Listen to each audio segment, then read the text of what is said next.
Hi, Misfits. We are back with part 3. This is the conclusion of our Nancy Spungen series. As promised, I wanted to get it out to you the same day as part 2, so you're not waiting another few days. We left off in part 2 with Nancy and Sid going to visit Nancy's family's home in Pennsylvania, and towards the end of that visit, Nancy and Sid were dozing off on the couch with their lit cigarettes in their hands, and Nancy's sister Susan happened to notice them and is watching this. Nancy opens her eyes, sees Susan looking at them, and says something to the effect of, "If I catch you looking at me like that again, I'm going to cut your face." Unfortunately, that was the last time they would ever interact with each other. The next day, Nancy and Sid were on a train back to New York, so we're going to pick up from there.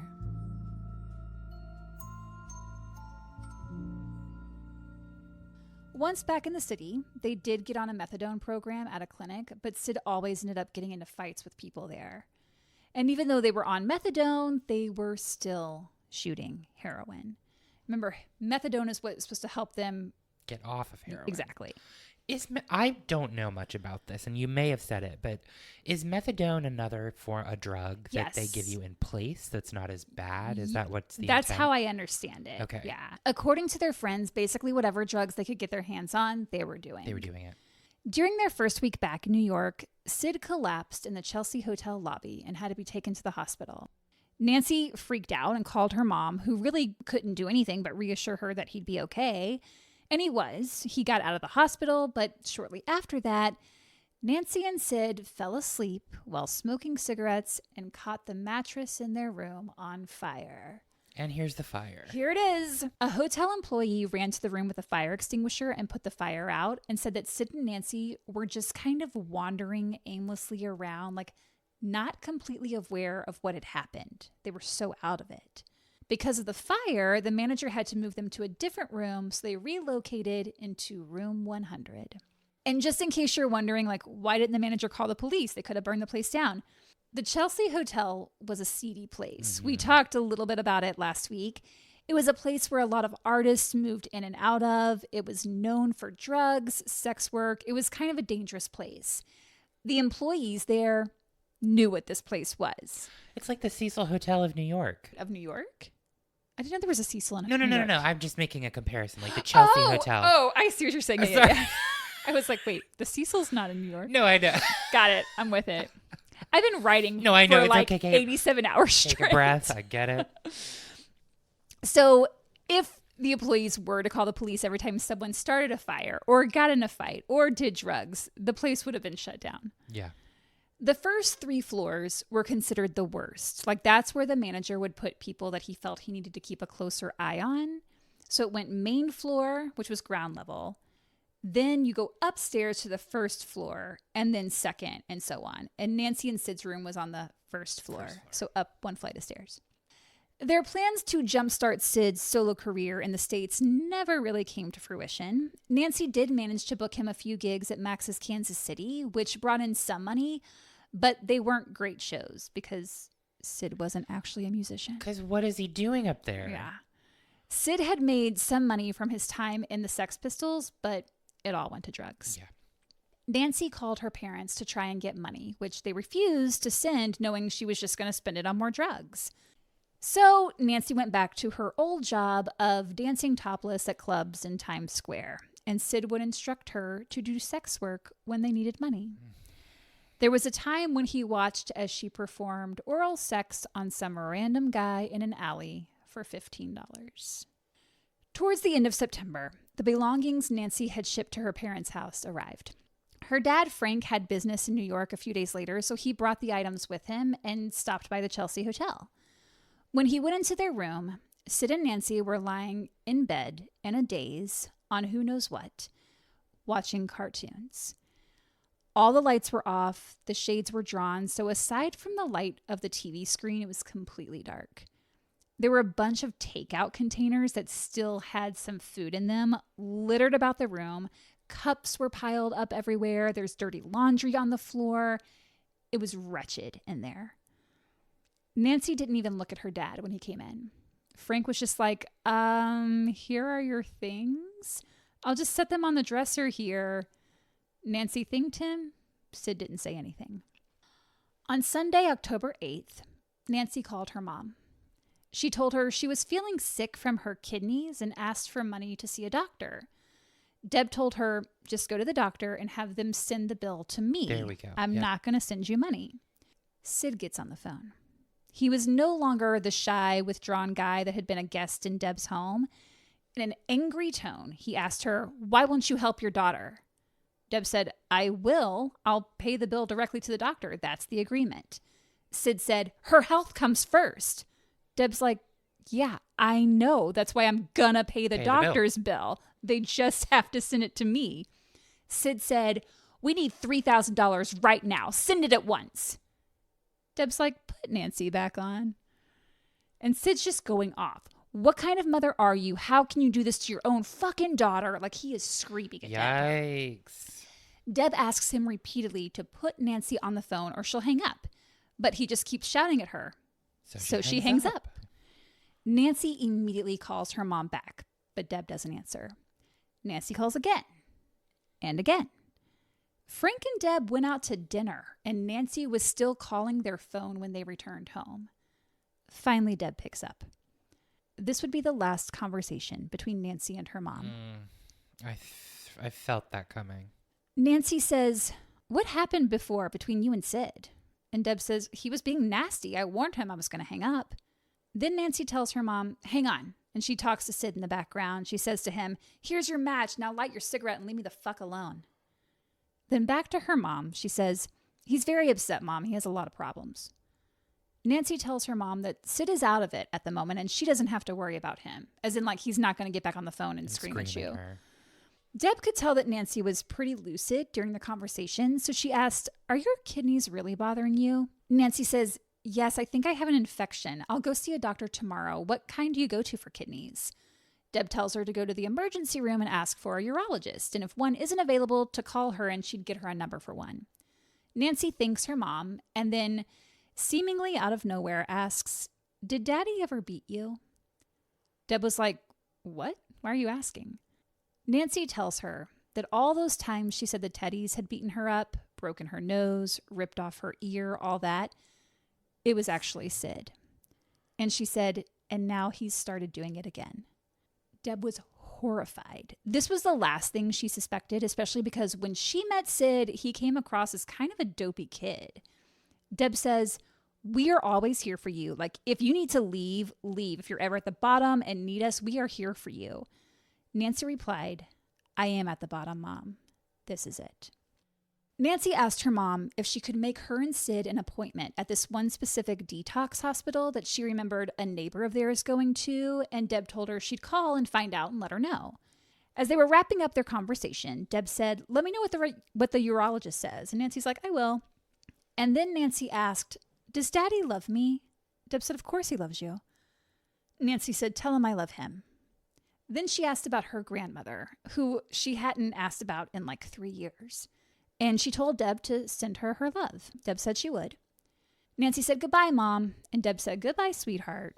And as Deb was hanging up the phone, Nancy yelled, I love you, Mommy. I love you. But Deb was already mid-hang up, so it cut Nancy off. Like, Deb had already hung up the phone before saying I love you back to Nancy. And that was the last time they spoke. There's no evidence that Nancy ever went to the urologist. So that was on Sunday. Nancy and Sid spent the next couple of days just hanging out. The underground scene in New York was getting rougher and more violent. In the 1970s, the Bowery, which was where CBGB's was located, was basically like Skid Row. But it's also where Nancy and Sid and their friends would hang out. It was a hub for artists and musicians, but there was a lot of crime. Lots of muggers, a lot of unhoused people. It was not unusual to step over a dead body as you were on the way to the club. Okay, that's a lot. Yeah. It became common for people to arm themselves with knives. Okay. Dee Ramone of the Ramones was going around telling his friends they needed to carry a knife for protection. Sid had owned 3 knives back in London, which he and Nancy included in their belongings that they had shipped, but the knives were confiscated by U.S. Customs. Sure, of course. So Dee gave Sid a knife. He was like, dude, you got to have something. Then on Tuesday, October 10th, Nancy went down the hall to her friend Neon Leon's room, where he lived with Kathy O'Rourke. Sid was not with her.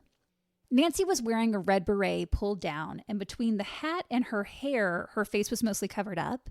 When she took the beret off, Leon noticed 2 huge bruises on the side of her face. He's like, "Whoa, how'd you get those?" She told him, "Look what Sid did to me." Sid had taken his guitar and smacked her across the face with it. Oh my God.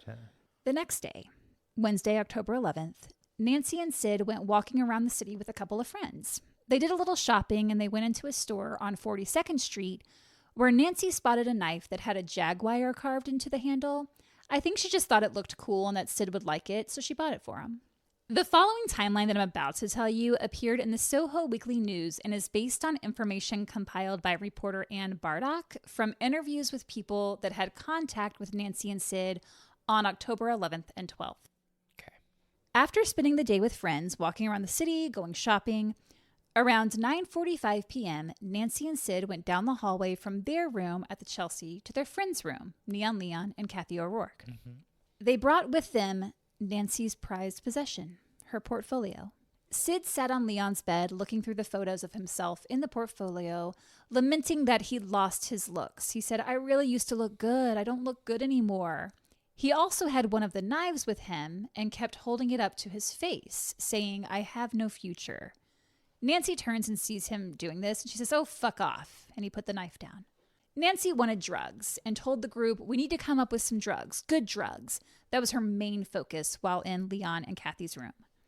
Around midnight, Sid and Nancy left that room and went back to room 100. Sometime around 2:30 a.m., Nancy called Sid's drug dealer, Rocket's Red Glare, begging him to bring them some Dilaudid, which are highly addictive opioids. It's a type of morphine. I've heard of Dilaudid. Yeah. Rocket said he arrived at the Chelsea around 3:15 a.m., but that he had been unable to come up with any Dilaudid. During the almost 2 hours he was there, the phone rang constantly. Nancy picked it up once, had a brief conversation, but neither she nor Sid made any calls. According to Rockets, Sid kept getting up and going to the door every time there was a noise in the hall. At the time, Sid was pretty out of it on Tuinals, which is a type of barbiturate. According to friends, Sid had taken 30 Tuinal tablets that night. That is enough to kill a person. If he had taken that many, I don't know how he'd be able to get up and go to the door. Mm-hmm. Sid would later tell police he had only taken 4 Tuinals. So it's unclear how many he actually had. Got it. Nancy went over to her bag and showed Rockets $50 bills and $100 bills, telling him she would pay him twice the price if he could get her some Dilaudid. She told him she had $1,400 to spend on drugs that night. And that was one thing about Nancy that a few people mentioned is she was always flashing cash. Like she would walk through the Chelsea lobby and just drop $100 bills as she was going. And her friends would be like, "Girl, you can't just like drop money like that. You can't be showing people money. Like, this is New York. What are you doing?" According to this reporter that compiled all this information, Rocket said he didn't have any drugs for them that night and only showed up, quote, "to be comforting." I don't know what that means. What does that mean? I don't know. Rockets said he left room 100 just before 5 a.m., stopped at the front desk to make a phone call, and observed Stephen C., who he said was Nancy and Sid's Quaalude and Tuinal dealer, entering the elevator. We don't know Stephen's last name. Rockets doesn't mention having gone with anyone to room 100 or leaving with anyone. So now I'm going to step away from this timeline for a minute. This one that reporter Ann Bardach put together, because I want to talk about some things that have come up in documentaries. Okay. There are multiple documentaries on this case. Most of them came out in 2009 because that would have been the anniversary of Sid's death. There's another one that came out a few years later in 2015. It's mostly the same people in all of them talking about Sid and Nancy and that night at the Chelsea Hotel. In Who Killed Nancy, which is by Alan Parker, the same guy that wrote Sid's biography, actor Ned Van Zant gives an interview. Ned says, quote, "A drug dealer was around who I'll call M, since he may still be out there. This guy wore pointy alligator shoes, flamboyant, very gay. One particular evening, I was hanging out with M. He said, I got to go down to Sid and Nancy's room. I went in the room with M, and he did his business with them, and I remember that Nancy had a lot of money. I do remember Sid was very fucked up, and I was told it was two and all. And so we left, and M split.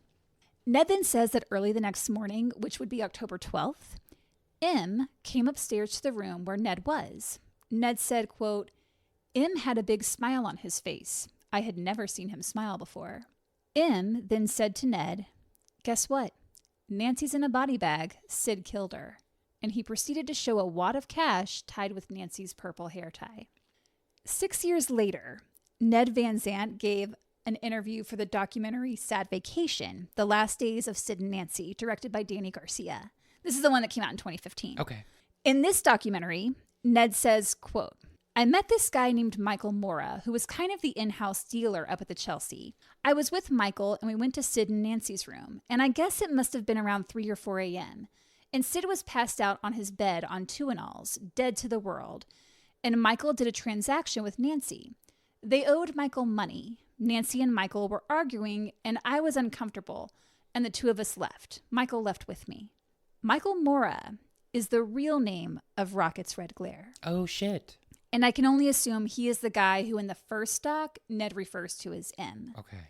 Filmmaker Kathleen Wirt conducted interviews for the doc Who Killed Nancy.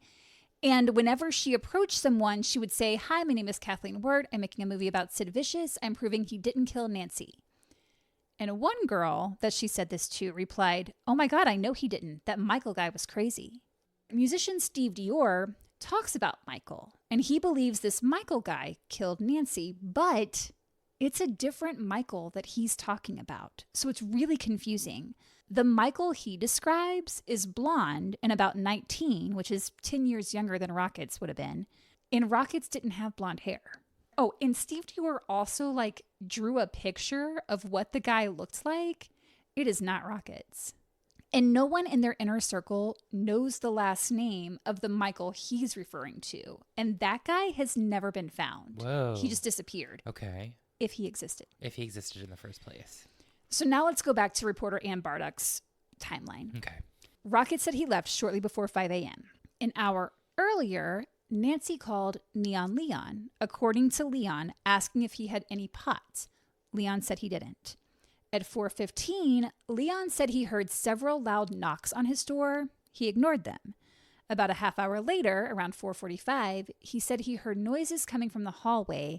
Then he heard something fall to the floor that he described as making a metallic, tinny sound like a knife. Those are Leon's words. Okay. If what Leon says is true, and what Rockets says is true, Rockets would have either been the person making the sound or would have likely seen the person in the hall before he left, because the rooms are on the same floor. Right. At 5 a.m., a woman living in room 228 called the front desk complaining that some guy was banging on her door. So Kenny West, who is the night bellhop, went up to check it out. He found Sid wandering around the hall, making noise. Kenny says, quote, he went to hit me. He asked me, could I take him? He went at me again, so I hit him, and I just kept pounding him till he went down to the floor. Sid asked him, is this what you do to a drunk? Kenny said, quote, he had a bloodied mouth and there was blood all over his face and nose and t-shirt from him hitting him. When I was leaving to go back downstairs, I saw that he was going to the stairs. I don't know if he went to his room. When I got back to the desk, it was 5:15 a.m. Then just before 7:30 a.m., Vera Mendelsohn, who I mentioned at the top of part 1, she's the neighbor that lived next door to Nancy and Sid, heard a woman moaning in room 100. Mm-hmm. Vera said she was very frightened, but as I mentioned in part 1, she did not call the police. Part of me thinks, had she called the authorities then, Nancy might have been saved. They might have gotten to her in time. But I also think that a woman moaning, possibly in pain, probably wasn't that unusual at the Chelsea Hotel. And it's possible, though not confirmed, that Vera was on drugs herself because the first floor of the Chelsea was known as the junkie floor. Still, it's like, you hear someone moaning, it sounds frightening, call somebody, just have it checked out. At 9:30 a.m., Herman Ramos, who was manning the desk that morning, received a call coming from outside the hotel. It was a male, and all they said was, there's trouble in room 100, which is Ominous as That's hell. scary. There's trouble in room 100. Ooh. Ramos sends Charles, the morning bellhop, up to see what's going on.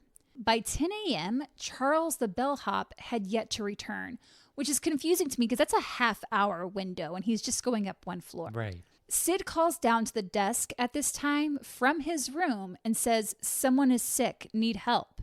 Neither the desk man or the bellhop mentioned seeing Sid enter the building between the first call, the one that came from outside the hotel, and the second call, where he called from his room, which suggests that the call that came from outside the hotel was not Sid.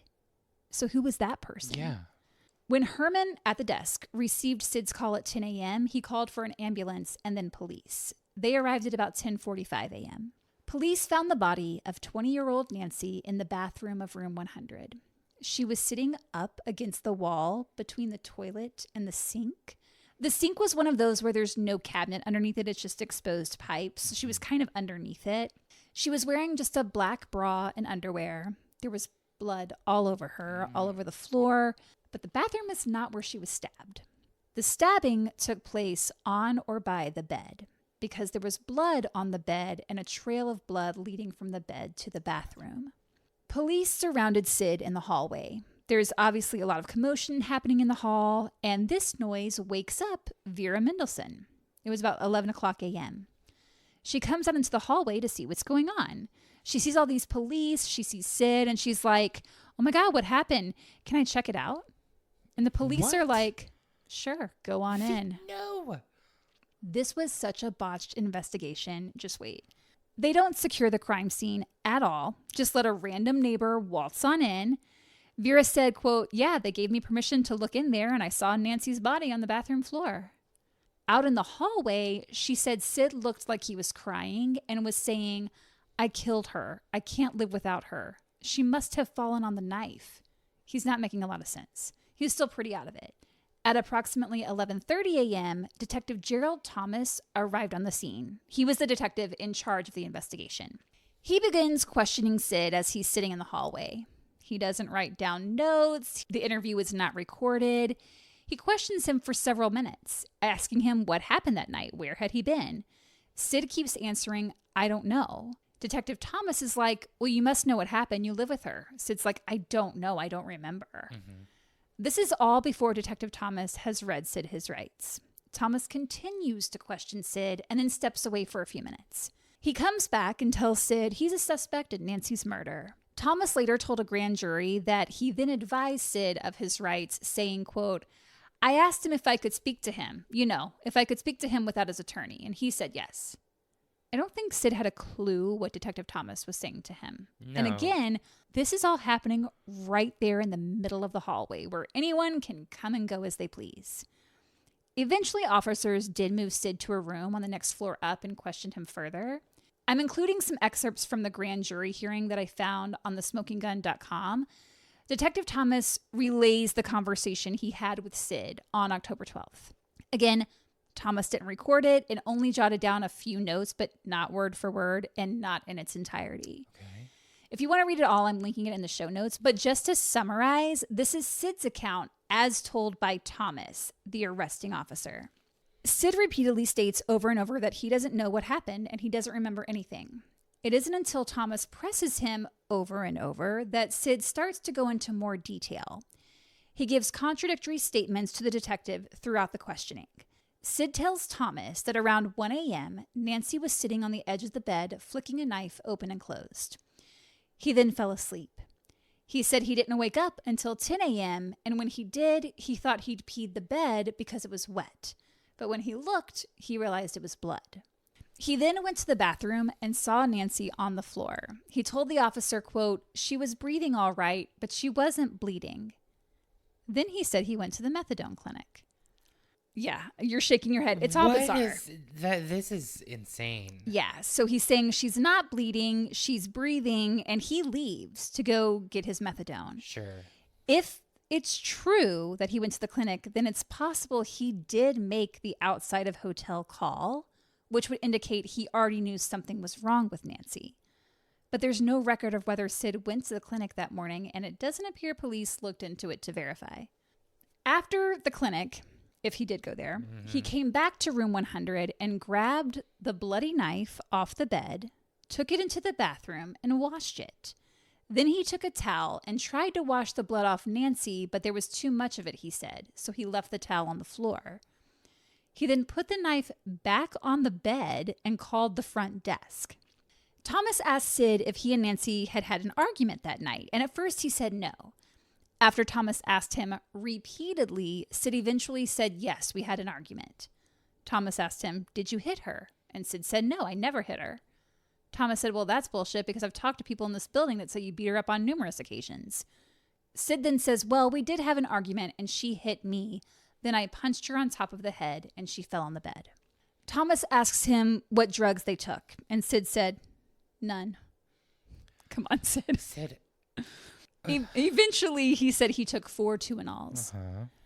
After more questioning, Thomas repeatedly asks him why he stabbed her, even though Sid hasn't said that he did. But Thomas keeps asking, and finally Sid says, I stabbed her, but I didn't mean to kill her. Thomas handcuffs him and places him under arrest, and asks Sid why he stabbed her. Sid replies, I didn't stab her. She must have fell on the knife. It's a lot of back and forth like this. That's not that. Yikes. I don't know. When he was taken into custody and asked again why he stabbed her, he reportedly said, because I'm a dirty dog. What? Part of me feels he's just saying all this because it's what the cops want to hear. Like he figures they're going to pin this on me no matter what. I'll give them a story. Because I don't think he does remember what happened. I mean, he's not in his right mind anymore. Not at all. It just, everything he says, I'm not trusting anything. Yeah, and I mean, if the bellhop even testifies to the grand jury that he saw Sid up on the second floor. And punched him in the face. Yeah, and that was around 5 a.m. Right. Then Sid didn't go to sleep at 1 and wake up at 10. No, he was awake. Well, he might have thought he was asleep. He was probably blacked out. That's what I'm saying. Like, I don't think floor. he remembers anything. Yeah. Word spread quickly that Nancy was dead and Sid had killed her. Alan Tannenbaum, who was a photographer for Soho Weekly News at the time, rushed over to the Chelsea Hotel with his camera, hoping to get some photos. He walks up to room 100 and the cops see his camera and they're like, whoa, whoa, whoa, you can't be taking pictures here. Alan's like, all right. And the cops say, oh, no, you can go in. Sure, you have a look around. Just don't take any pictures. Alan gave an interview for one of the documentaries and was like, I can't believe they let me in there. And there was Nancy on the bathroom floor. You know what it's sounding like to me, Kate, is that the cops are not taking this seriously because of who these people are and where this is taking place. That is exactly what it is. Yeah, and they're just like, yeah, who fucking cares? Like, it's a bunch of junkies. They're all on drugs. No one really gives a shit.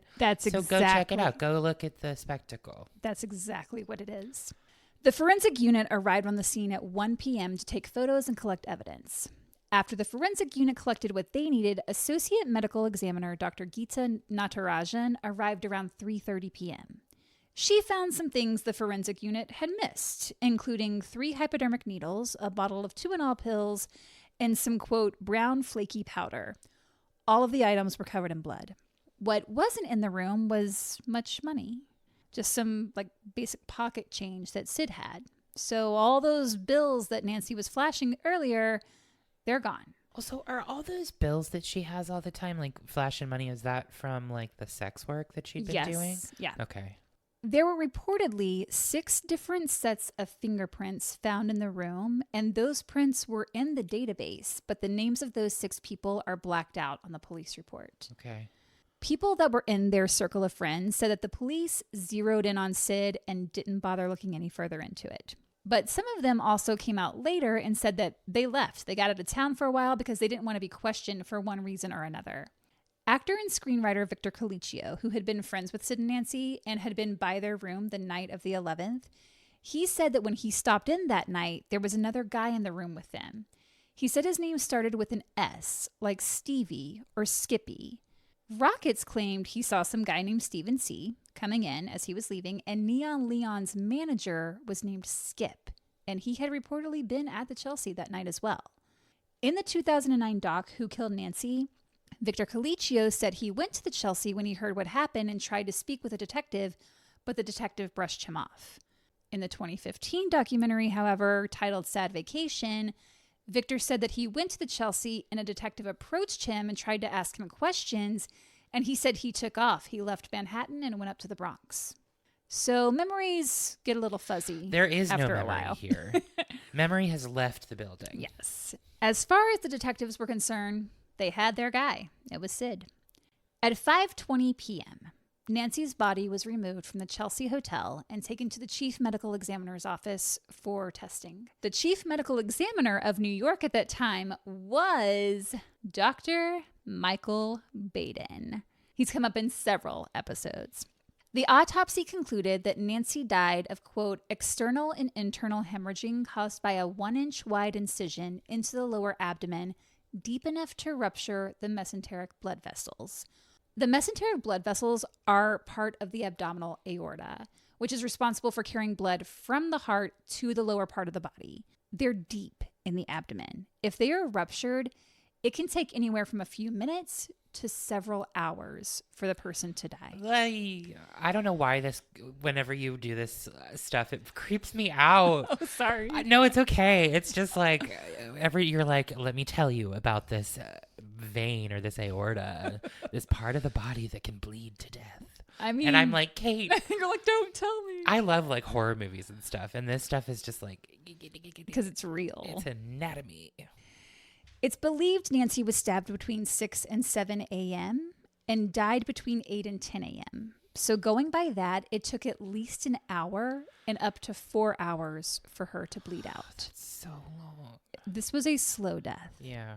Nancy's mom, Deb, was at work when an officer called and told her that her daughter was dead. It was the call she'd been dreading for a long time. Reporters started calling her before she even had a chance to call Frank.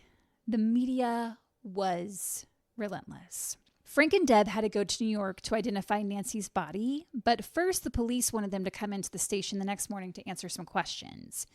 And if you thought the system treated Nancy poorly in life, just wait till you hear how they treated her in death. The day after Nancy died, Deb and Frank arrived in New York to meet with a lieutenant. When they got to the station, there were 2 officers at the desk talking, and they're like, hey, press finally cleared out, huh? Yeah, crazy story, crazy rock star, crazy broad. Who'd want to fuck a guy like that? Your basic druggy slut. This is all in front of Deb and Frank. Oh, and then they're like, hey, excuse me. They are near tears. Yeah, because they're basically like, excuse me, can we speak with Detective Brown? We're Nancy Spungen's parents. They didn't even say that they were her parents. Oh, they could barely speak at that point. Jesus Christ. They were directed to the lieutenant's office, and he asked about Nancy's drug background, her relationship with Sid, and he gave them a rundown of the next steps. They were then escorted to the medical examiner's office. This is prior to the autopsy, of course. Okay. There they met with Dr. Geeta Natarajan, that associate medical examiner, and as though this whole thing wasn't awful enough for Nancy's parents, Dr. Natarajan didn't make it any better. First off, Dr. Natarajan didn't even bother to look up when Deb and Frank were led to her desk. She didn't acknowledge them at all. Instead, she just shouted at an assistant across the room about some paperwork, saying, "You mean I have to type this thing myself? First, some shithead steals my car keys. Now I can't get a typist in this place." She grabs a form, shoves it into the typewriter, finally looks at Nancy's parents and says, "I'm going to be performing an autopsy on the body. I need some information about it." Yeah. She asks for the date of birth, Frank tells her. But Dr. Natarajan made a mistake typing it, so she rips out the paper, wads it up, and throws it in the trash can. As she's putting another form into the typewriter, a guy in a lab coat comes in, starts picking at his teeth with a toothpick. Dr. Natarajan starts complaining to him about her missing car keys and asks the Spungens, "What was the date of birth again?" They tell her. She asks for height, weight, and eye color. Any marks or scars? Deb mentions Nancy's ear. She said she has a scar from where it was stitched up. That happened pretty recently. And according to Deb, the doctor says to her, "How do you know all that about that piece of shit?" Deb said, "She's my daughter." Dr. Natarajan said nothing, just asked if they wanted a copy of the autopsy, then motioned 2 detectives over. One of the officers said it was time to identify the body. So Frank and Deb stand up, and they say to Deb, "Oh, no, you can't go in. You're the mother. Just him." She was not allowed in to see Nancy. I didn't know a parent could be refused the opportunity to identify their child. A mother, more specifically. So I looked this up, and there is no law stating that a parent must be allowed in to see their child. They can be denied. And later, Deb spoke with several other mothers of murdered children who all said that they too had been denied by the medical examiner's office the chance to see their child's body. As recently as 2017, there was an article about a mom who was not allowed to see her 7-year-old son's body before an autopsy. So this is something that still happens. That's wild. Do we have any idea why? I think in some instances, if they suspect it as a suspicious death, they don't know who did it, so they won't let certain people in. I don't know about this one, though, with Nancy, because the parents weren't there. Like, they know what happened. Exactly. They already have their guy, they believe. So it sounds like a lot of misogyny and just... I was just going to say, maybe it's that sort of idea that she's going to react really strongly to it, and they don't want to like, we'll just have the man come in. Right, because they don't want to deal with it. And, like, that's the time they want to be together. 100%. So Frank has to go in there alone. Ugh. Deb's waiting outside alone. It's awful. It's terrible. That same day was Sid's bail hearing, which Deb and Frank opted not to attend.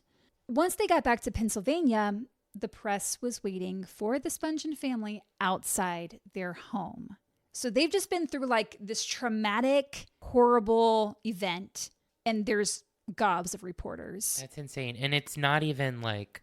So this press is happening because something crazy and controversial happened with the ex-rock star and girlfriend. Yeah.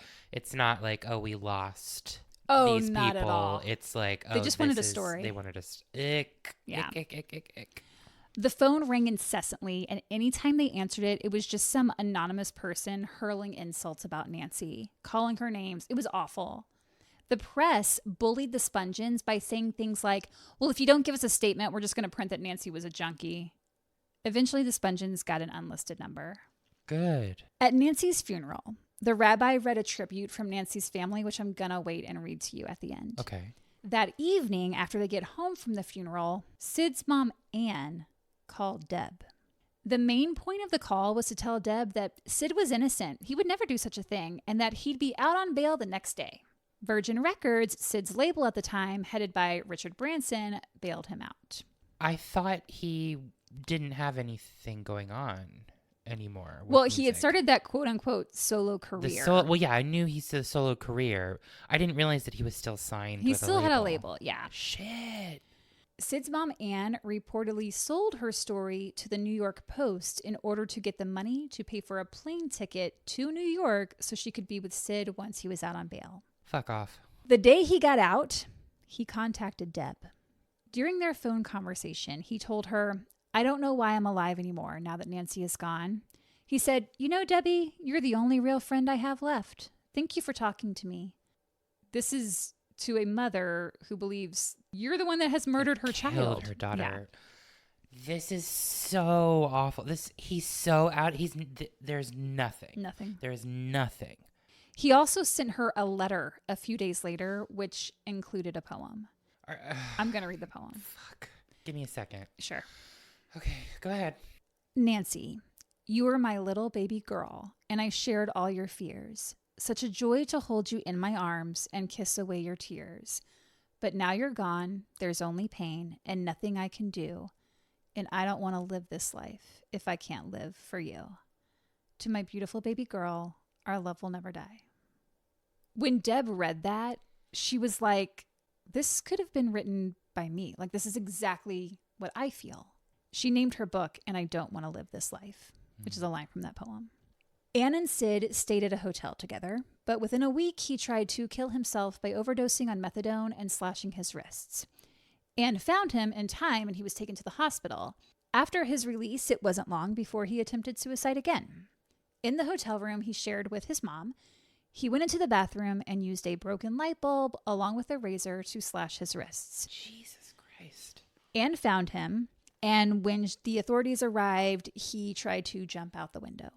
They were able to get him and rush him to Bellevue Hospital, where he was admitted to the psychiatric ward. Mm-hmm. Once he was stable, Sid called Deb from the hospital. He told her, I can't live, Debbie. I tried to kill myself, but they wouldn't let me. Can you come visit me, Debbie? She told him no. He begged her to come see him, but she said, I have to hang up now, Sid.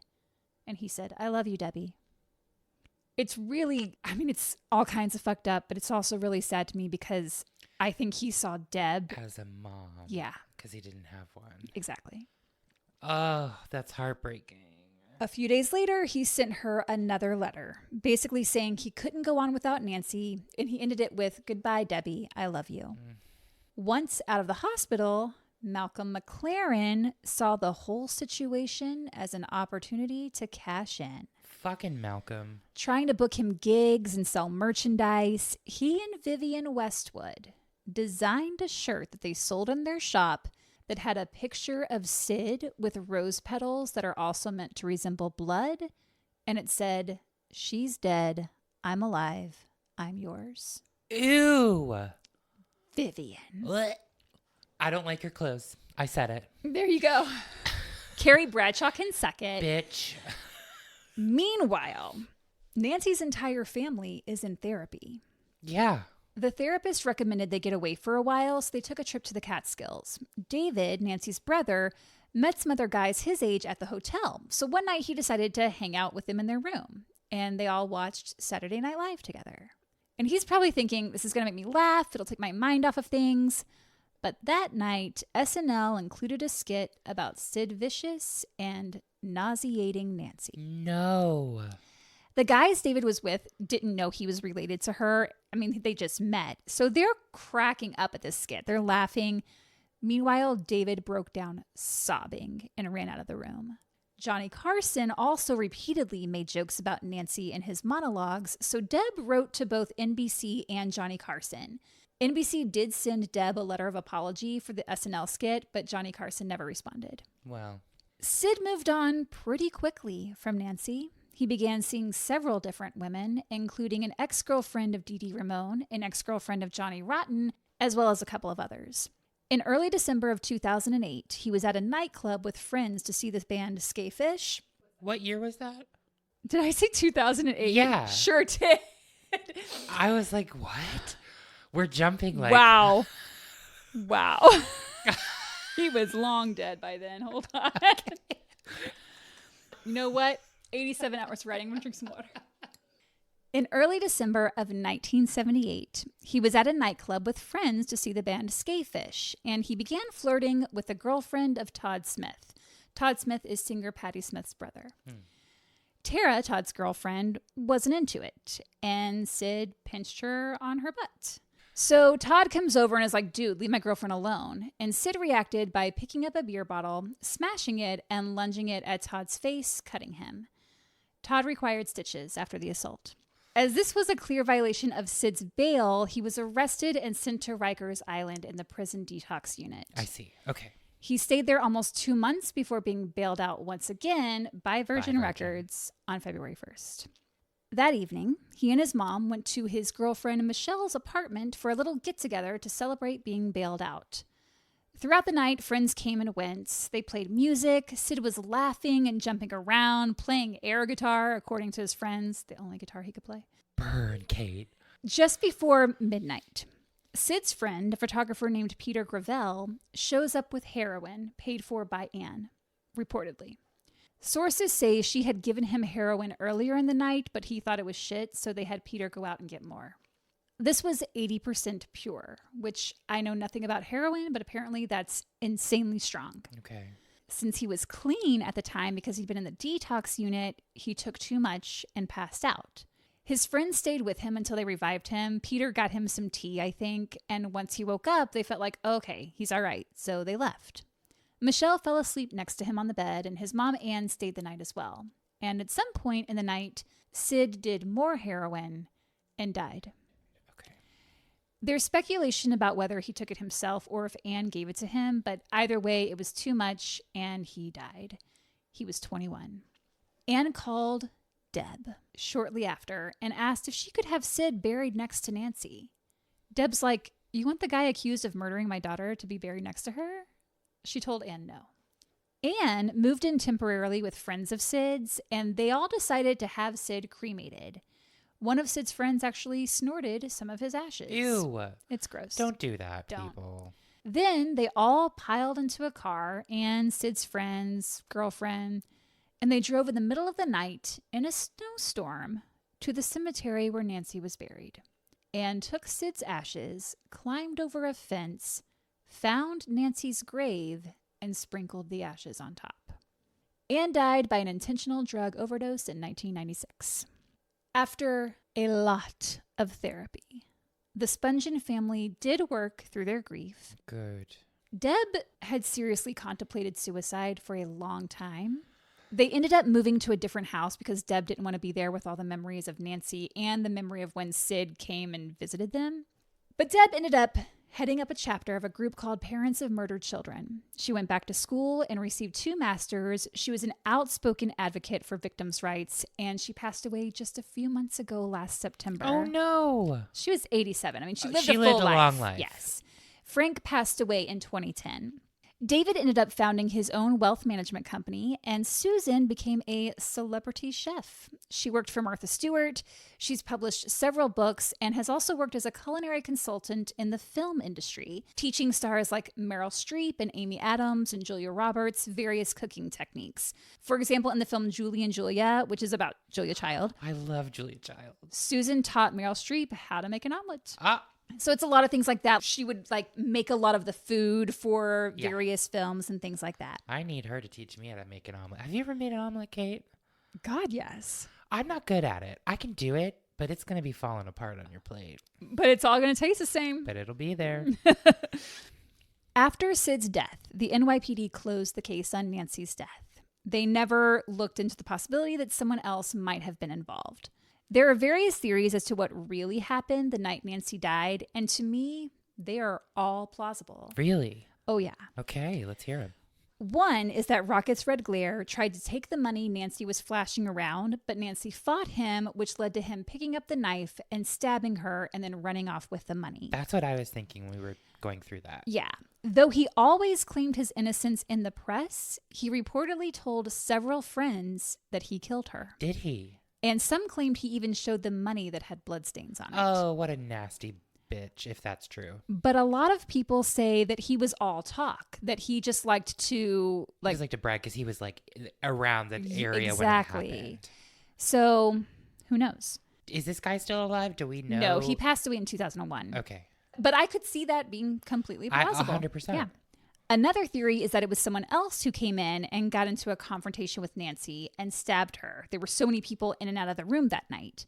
Totally plausible. Another is that Sid and Nancy got into a fight. He took his abuse too far and stabbed her, not realizing the wound would be fatal. Then he passed out. I could also see that happening. I mean, we already know that he's not in his right mind that night anyway. And he was also physically abusive to her, their whole relationship. He was physically abusive. He's stumbling around the different floors. He may have done it and not known that he actually did it. Exactly. So I could see that happening.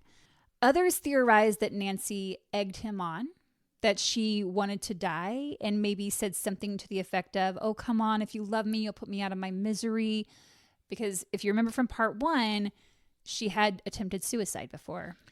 She had, yeah. And she always said she would never live to see 21. She would go out in a blaze of glory. Okay. She'd make headlines. We talked about that in part 1. We did.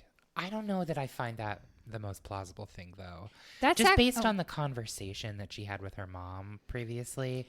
I don't know. Well, that conversation, Deb sees that as Nancy saying goodbye. Really? Because she never asked if her dad loved her. She was never lovey-dovey like that. She did say weird stuff. She never asked about her grandmother. She was like, "Send her my love." Deb believes that this is likely what happened. Really? Yeah, that Nancy wanted to die and got Sid to do it. It's not hitting me right. I could see it being plausible. I'm not saying that I'm not saying that's it's what not happened. plausible. Anything can happen. Yeah. But I don't know. I could see that. Some believe the two had a suicide pact and produced a note supposedly written by Sid after Nancy's death, claiming it was suicide and that he didn't live up to his end of the bargain. But that could also have been Anne's way of trying to prove her son's innocence. I don't believe anything she says, so I discount that. I could see it being plausible. I don't know. Anne, I'm not. I mean, I don't really believe anything Anne says, but all of his conversations with Deb and the letters to her and saying, like, I can't live without Nancy, all of that kind of stuff, I could see them having some kind of suicide agreement. pact. Yeah. Sure. It's not my top theory, but I can see it being plausible. Oh, of course. Obviously. I'm not feeling that one. Which one do you feel the most? I'm feeling the drug dealer one. Rocket's Red Glare? Rocket's Red Glare. Yeah, and who knows about that random Michael guy that supposedly ran away? That's the thing, though. Like, I think that night, for whatever reason, there's so many people there. Yeah. Stuff is going on. Drugs are coming in and out. I know that's a regular occurrence, but anything could have happened that night. Exactly. Anything. The Chelsea Hotel got tired of all the tourists coming to see room 100. Yeah. So they remodeled it and got rid of that room. So the rooms go 99, 101. I think it's like a laundry room now. In 1986, the film Sid and Nancy was released, starring Gary Oldman as Sid, in one of his first on-screen credits. There's also a miniseries that came out in 2022 called Pistol. Machine Gun Kelly did a song called Sid and Nancy about the couple. And Travis Barker and Kourtney Kardashian dressed up as Sid and Nancy for Halloween one year, which not sure why you'd want to, but okay. That's gross. And the Sex Pistols are going on tour once again. What? The frontman will be Frank Carter. Original members Steve Jones and Paul Cook are back, and Glenn Matlock, the bassist, will be playing with them. And they will hit the road next month. And I can't end this on the band, so here is the tribute from her family. Oh, thank you. Read by the rabbi at her funeral. It says, "From the time of her birth, Nancy was a special, gifted, and troubled girl. Despite the love, caring, and concern of her family, she experienced an inner torment and disquietude. She turned to drugs not for sensationalism, but for relief from the pain that afflicted her. She knew herself, but was not responsible for the consequences of her actions. She lived for each hour, each day, and consequently much living was crowded into the years of her life. She was capable of compassion and of perception rare and unusual for her age. These are signs of her special gifts." That's beautiful. I love that. And that is the complicated life and death of Nancy Spungen. Jesus, Kate. It's a lot. And it's so depressing. I don't love the sort of people romanticizing it. It's so weird because a lot of things I read, like there was this one girl who, she was in a coffee shop or something, and I think a Sex Pistols song came on, and the barista was like, "Oh my God, did you read 12 Days on the Road?" which is about that Faded tour. Mm-hmm. She's like, "Oh my God, I love Sid." And the girl walks away and she tells her friend, she was like, "That's so disturbing on so many levels." Like, yeah.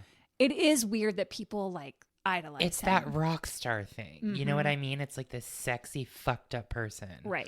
That you look up to because for whatever reason, You're I like, don't know. He speaks to me. He's like, he's free. He's like like a representation of everything that I want to be. And exactly. It's like, no, that's a drug addict person who doesn't have any talent, who is reacting to some internal distress and anger and mental illness. I hate it. Yeah. I hope you guys didn't hate the episode. No, that was great. Sorry, I'm still like locked in. Like, don't talk to them. I was gonna elaborate more, and I was like, you know what? It's time to step away. Done with it. It's time to step away. We're putting it to bed.